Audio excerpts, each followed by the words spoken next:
Dan bener aja, cewek ini kena bullying. Akhirnya keluarga korban perundungan teman-teman di sekolah meninggal dunia. Terus dikerjain, diludahin, didorong. Dan parahnya lagi, ini dirasain oleh seorang cewek. Bukan bermaksud merendahkan, tapi cewek ini dibully oleh teman-teman lakinya yang punya warna kulit sama atau berasal dari daerah yang sama. Hal ini munculin trauma yang super duper besar banget buat korbannya. Dia sampai sekarang masih ngerasain PTSD. Tapi kerennya, cewek ini berhasil menguasai trauma yang dia punya. Cewek ini berhasil jadiin hal ini menjadi sebuah pacuan untuk dia bisa melangkah lebih cepat. Hingga sekarang, lagu dia didengar di mana-mana dan dia punya banyak banget fans. Dan cewek ini adalah Doechii. Dari pengalaman Doechii yang cuma sebentar, Doechii itu berhasil dapat banyak banget penghargaan. Bahkan, dia tembus nominasi buat Grammy tahun depan. Dia tahun depan dengan album debutnya dia tembus 3 nominasi. Yang pertama ada Best Rap Album, Best Rap Performance, dan juga Best New Artist. Dengan pencapaian ini, bisa dibilang Doechii adalah seseorang dengan prospek yang benar-benar mahal banget buat industri ini ke depannya. Dia bisa jadi the next top artist star. Apalagi sekarang dia dihandle sama salah satu label terbesar di Amerika, yaitu TDE. Top Dog Entertainment. Label musik yang berhasil menciptakan banyak banget bintang, mulai dari Kendrick Lamar, Schoolboy Q, Brent Faiyaz, bahkan sampai SZA. Waktu dia masih di era Control, dia melesat karena dia berhasil tembus ke Top Dog Entertainment. Terutama Kendrick, beberapa album mainstreamnya itu rilis di bawah naungan TDE. Dan Doechii jadi satu-satunya rapper cewek yang bisa tembus ke dalam label musik ini. Jelas ini menjadi sebuah kehormatan yang benar-benar besar banget. Karena hadirnya dia di TDE, dia bisa membuka peluang-peluang untuk artis dan rapper ceweknya buat masuk ke TDE juga. Atau ini bisa jadi kesempatan buat Doechii melanjutkan apa yang udah dibangun oleh pendahulunya di TDE. Tapi Doechii berhasil tembus Grammy, masuk Top Dog Entertainment, ini munculin sebuah pertanyaan. Kok bisa dengan karirnya yang masih baru banget, dengan trauma dia yang besar banget, dapat banyak banget penghargaan, apalagi di Grammy, penghargaan terbesar di dunia. Sampai sekarang banyak banget yang pengen collab sama Doechii. Kira-kira kenapa ya? Doechii ini dari zaman dia masuk sekolah, dia udah disekolahin di sekolah art. Dan keluarganya atau sekitar lingkungannya dia tuh sering banget dengerin lagu yang keren-keren dari di zamannya. Contohnya kayak Erykah Badu, Miss Lauryn Hill, Lil Wayne, dan beberapa musik-musik keren lainnya. Selain dari background musik, menurut gue background dari kehidupannya dari seorang artis itu juga penting. Apalagi gimana cara si artis ini bisa memaknai kehidupan yang dia jalani ini. It's about us just expressing ourselves freely. Karena karya seni juga muncul dari pengalaman yang dirasakan oleh penciptanya. Doechii pas masih kecil itu sering banget dibully sama teman-temannya. I got bullied my whole life. It was really bad. Dulu dibilang pelacur, bahkan sampai jadi korban rasisme di sekolahnya. Ada satu laki-laki yang selalu ngiselin dia, yang selalu jahilin dia. Dan ini jadi trauma yang benar-benar berat banget buat Doechii sampai sekarang. Dia dibully, dia jadi stres berat. Bahkan Doechii pernah memutuskan untuk mengakhiri hidupnya. Tapi untungnya Doechii adalah seorang wanita yang benar-benar kuat banget. Dan dia gagal untuk mengakhiri hidupnya. Karena hal ini dia juga udah mulai menyadari arti hidup yang sebenarnya. Doechii juga gak menyesali hal ini. Karena tanpa pengalaman dibully waktu dia masih sekolah, dan pengalaman dia waktu gagal mengakhiri hidupnya, dia nggak bakal bisa sampai di titik ini dan memaknai hidup sedalam ini. Me like a state of mind, like a decision to live a certain way. Sampai di satu musim panas, Doechii bangkit dan melahirkan dirinya kembali. Jayla kecil mulai ditinggalkan. Get Jayla, I'm Doechii. Dia mulai transform jadi seorang yang lebih baru, yaitu Doechii. Dia sadar waktu dia masih di umur yang benar-benar muda banget, dia tuh bakal meninggal sendirian, dikubur di dalam tanah. I'm gonna die one day, and I wanna die being myself, being happy.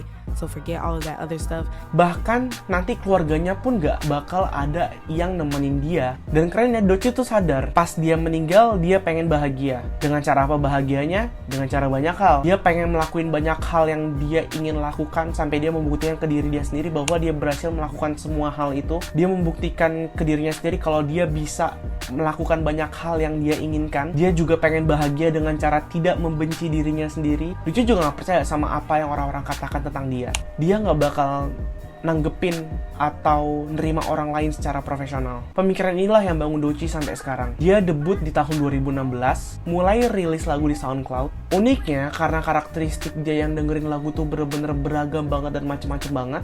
Mulai dari Miss Lauryn Hill, Erika, bahkan waktu dia sekolah juga dia ngambil subjek klasikal. Dia juga kayak orang-orang pada umurnya gitu, dengerin Paramore. Lagu-lagu yang udah dia ciptakan sekarang bisa dibilang sebagai alternatif hip hop. Karena kalau misalkan kita dengerin lagu-lagu Doechii, kita tuh bisa nemuin banyak banget genre dan juga instrumen yang macem-macem, mulai dari soul, rap, jazz, R&B, dan lain-lain. Ini juga yang bikin Doechii jadi seseorang yang bener-bener berbeda banget daripada artis kebanyakan. Jujur waktu pertama kali gue dengerin Doechii, lirik adalah salah satu elemen kuat yang dipunya oleh Doechii. Doechii itu pinter banget buat bikin timeline di dalam lagunya dia. Coba lu dengerin lagu Doechii yang judulnya Denial is a River. Di dalam lagu ini dia menjabarkan hidup dia dari tahun 2019 sampai 2023 dengan berbagai macam masalah yang hadir dalam hidup dia. Remember old dude from 2019, nice clean nigga did me dirtier than laundry. Tahun 2019 dia ketemu cowok dan dia ngejelasin beberapa pengalaman lucu yang dia dapat di tahun itu. 2021 Doechii diselingkuhin tapi dia berhasil dapetin banyak banget hal yang bisa diambil. You know, this guy cheated on you and Lagu-lagunya jadi viral dan dia merasa bahwa dia udah nggak bisa berhenti buat berkarya karena charts membutuhkan dia. platinum record this, Bible record that. I'm making so much money, I'm all over the net. Terus diceritain dengan jelas banget juga di tahun 2023 itu adalah sebuah tahun yang benar-benar gak baik buat dia. Karena pada saat itu dia into drugs dan di dalam lagu ini juga dia kasih percakapan dia. Dan Doechii bisa menggambarkan seberapa denial dia pada saat itu kalau misalkan dia lagi kecanduan. drugs. No, it's a natural No, plan. I'm not judging. I'm not an addict. I'm just saying. Ya namanya juga orang lagi kecanduan gitu. Pasti dia bakal ngerasa dia nggak kecanduan sampai dibilangin sama orang lain atau temannya sendiri. Dan akhirnya di akhir lagu dia memunculkan emosi dia ke cowok yang pernah nyakitin dia di tahun 2019 dan 2021. Terus di akhir lagu dia breathing exercise. Let's go. Gimana, keren kan?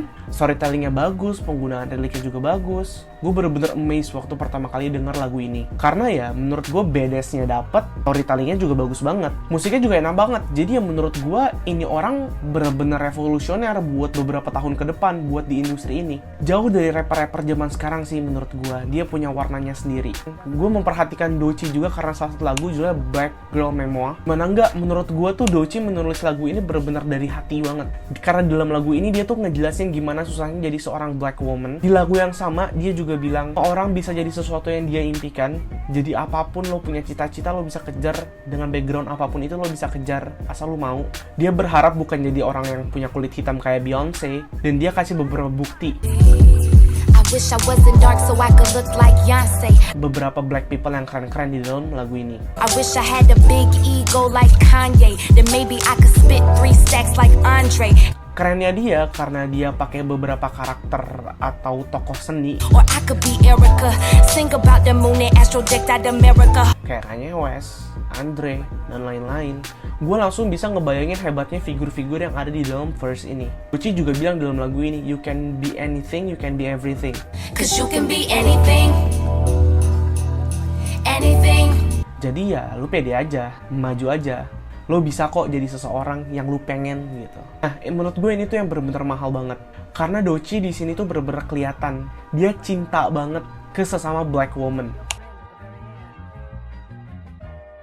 Gue pertama kali lihat kerennya Doechii meng-embrace culture-nya dia itu di Tiny Desk Concert. Bisa dibilang ini jadi satu-satunya konser Doechii yang gue tonton at least secara online. Tapi gue jujur kurang tahu ya kenapa orang-orang yang datang ke Tiny Desk Concert ini tuh bener-bener all out banget.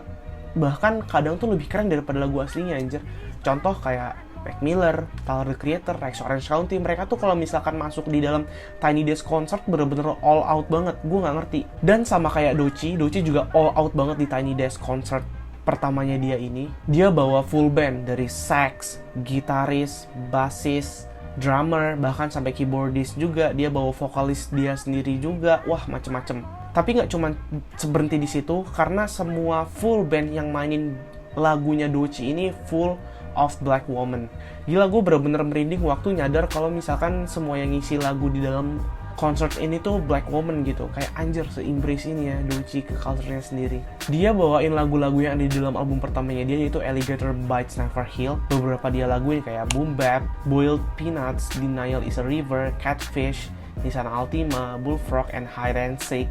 Lagu-lagu ini mereka main dan bener-bener gila, enak banget. Yang menurut gue ini jadi salah satu konser Tiny Desk yang sempurna banget, karena band ini tuh berhasil membawa banyak banget genre ke dalam sebuah konser.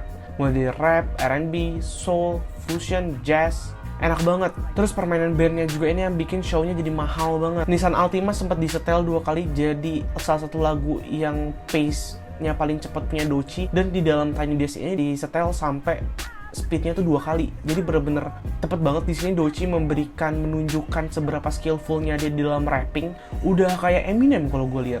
Apalagi lagu yang terakhir dia bawain tuh Black Girl Memoir, dan gue tahu lagu Black Girl Memoir dari Tiny Desk Concert ini. Pilihan lagu yang jelas, facial expression, suaranya yang jelek, dia berhasil bikin yang nonton tuh bener-bener terkesima banget. Dengan skill, talenta, background, dan lirik yang keren, Doechii ini cocok buat jadi seorang figur yang bisa dipertimbangkan untuk kedepannya. Setelah gue tahu dan mencari tahu Doechii ini kayak gimana, menurut gue ya Doechii cocok lah, dan wajar kalau misalkan dia bisa sejauh ini. Menurut gue Doechii ini gabungan dari beberapa rapper cowok yang keren-keren, mulai dari Eminem. Menurut gue Eminemnya Doechii tuh diambil dari storytellingnya Eminem yang menurut gue emang gila banget. Terus Kendrick itu gimana cara Doechii bisa embrace the culture. Terus yang terakhir, Tyler the Creator. Kenapa Tyler the Creator? Karena menurut gue musikalitasnya, eksperimentalnya itu menggambarkan Tyler the Creator tapi in Doechii version. Menurut gue Doechii ini cocok banget buat ditungguin beberapa tahun ke depan. Gebrakan apa lagi yang bakal muncul di tahun-tahun berikutnya. Dan ingat, ini baru album pertama, album perdananya Doechii. Kita nggak tahu lagi apa yang bakal disuguhin Doechii di album ketiga, 4, dan 5-nya. Karena album pertamanya dia berhasil set standar yang benar-benar tinggi banget. Tapi tetap menurut gue nggak bisa berharap lebih, tapi gue yakin juga Doechii bakal jadi figur atau artis yang jauh lebih besar daripada sekarang. Tapi featuring Doechii itu emang bener-bener banyak banget sih. Jadi emang sekarang tuh udah banyak orang yang pengen dapat featuring sama Doechii. Mungkin Doechii juga nyari-nyari nama lewat featuring, karena mungkin beberapa orang nyampe ke Doechii karena dengerin balunnya Tyler the Creator. Di situ kan ada Doechii-nya juga. Tapi jujur gue sebenarnya tahu Doechii itu bukan dari balun, justru gue tahu Doechii dari Grammy. Gue penasaran, anjing ini orang siapa gitu loh, tiba-tiba muncul buat jadi ke best rap album Grammy. Dan seenak apa sih albumnya, gue dengerin tuh Alligator Bites Never Heal, dan anjing enak banget. Coba lu dengerin, gak yang enak banget sih menurut gue, tapi konsepnya tuh jelas, storytellingnya jelas, pembawaannya jelas, musikalitasnya bagus, rappingnya bagus, liriknya bagus. Jadi gue cukup menyarankan buat subscriber gue coba dengerin Doechii. Bahkan lagu-lagunya Doechii itu beberapa kali tembus charts, sampai ada yang rame di TikTok. Kendrick Lamar, rajanya 2024 sekarang, juga bilang kan kalau misalkan Doechii itu sekarang lagi jadi the hardest inside of the industry gitu. Gue penasaran kok bisa sih dia tembus ke Grammy gitu loh. Terus ditambah show Tiny Desk-nya bener-bener keren banget kan. Gue jadi tergila-gila dan ya udah gue bikinlah video ini. Dan menurut gue sekarang ya pantas lah dia kayak gitu. Musikalitasnya bagus, liriknya bagus, konsepnya bagus, storytellingnya bagus. Luar biasa banget nih orang. Dan gue seneng banget Doechii ini ada, karena dengan adanya Doechii 10 tahun ke depan lagi rap udah terjamin lah. Kalau misalkan ada nih satu figur namanya Doechii yang siap menguasai culture ini. Gue berharap sebenarnya ada rapper-rapper lain yang punya musikalitas bagus juga. Gak harus kayak Doechii, tapi kalau bisa punya cara nge-rapnya sendiri, punya cara bikin musiknya sendiri, terus punya komposisinya sendiri, punya masalahnya sendiri, sehingga industri ini bisa jadi jauh lebih berwarna banget gitu loh. Kita tunggu aja project Doechii beberapa tahun ke depan tuh bakal kelihatan kayak gimana. Dan dari gue kayak gitu aja. Kalau misalkan lo suka sama video kayak ini, lo bisa langsung subscribe. Kalau misalkan lo suka sama video ini, lo bisa langsung like. Sampai ketemu gue di video berikutnya. Sunflower cabut.